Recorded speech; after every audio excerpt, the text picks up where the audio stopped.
এই পদ্ধতিতে কলিজা ভুনা করলে দেখতে যেরকম লোভনীয় হবে, খেতেও কিন্তু অনেক বেশি রুচিশীল হবে। আমি এখানে কিছুটা পরিমাণ কলিজা নিলাম, আর কলিজাটাকে আমি মিডিয়াম পিস করে কেটে নিলাম। সেই সাথে এই যে দেখতেই পাচ্ছেন আমি পেঁপসাও নিয়েছি। কলিজা, পেঁপসা, তিলা এগুলো একসাথে ভুনা করলে কিন্তু খেতে ভালোই লাগে। আমি গরম পানির মধ্যে কলিজাটা দিয়ে দিলাম, আর যখন এটা বলক আসবে ঠিক তখন আমি 2 মিনিটের মতো এটাকে জাল করে নেব।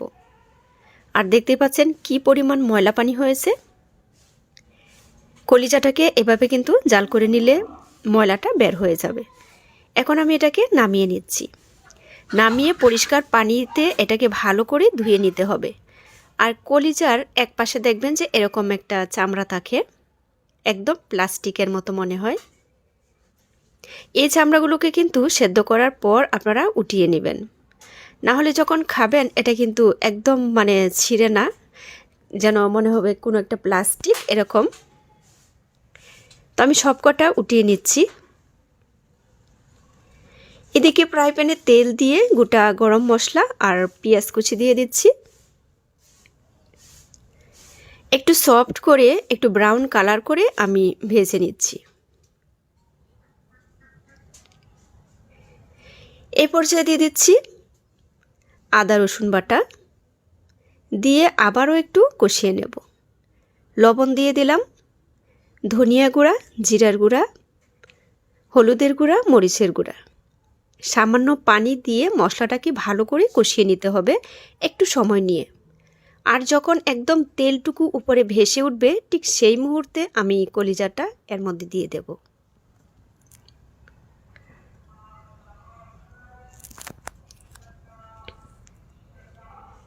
কলিজাটা দিয়ে এটাকে খুব ভালো করে একটু সময় নিয়ে কষিয়ে নিতে হবে। কখনো ঢাকনা দিয়ে ঢেকে রাখবো, আবার একটু ঢাকনাটা খুলে আমি এটাকে একটু সময় নিয়ে কষিয়ে নিচ্ছি।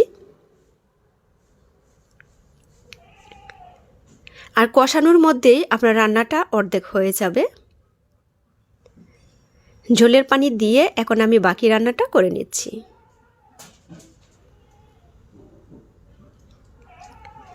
তো আমি চলে আসলাম একদম রান্নার শেষের দিকে। দেখতেই পাচ্ছেন ঝোলটা কিন্তু অনেকটাই কমে গেল, আর কালারটা কিন্তু বেশ সুন্দর হয়েছে। সামান্য ভাজা জিরার গুঁড়া দিয়ে দিচ্ছি। ভালো করে মিশিয়ে ঢাকনা দিয়ে ঢেকে লো আঁচে আমি কিছু সময়ের জন্য রেখে দেব। একদম তেলটুকু উপরে ভেসে উঠবে, আর আমার রান্নাটাও ফাইনালি কমপ্লিট। আর কলিজা বোনার সময় এরকম একটু ভিজা ভিজা রাখতে হবে, কারণ এটা যখন আমি নামিয়ে রাখবো ঠান্ডা হলে কিন্তু অনেকটাই পানিটা শুকিয়ে যায়। রেসিপি ভালো লাগলে একটি লাইক দিয়ে পাশে থেকে সাপোর্ট করবেন প্লিজ।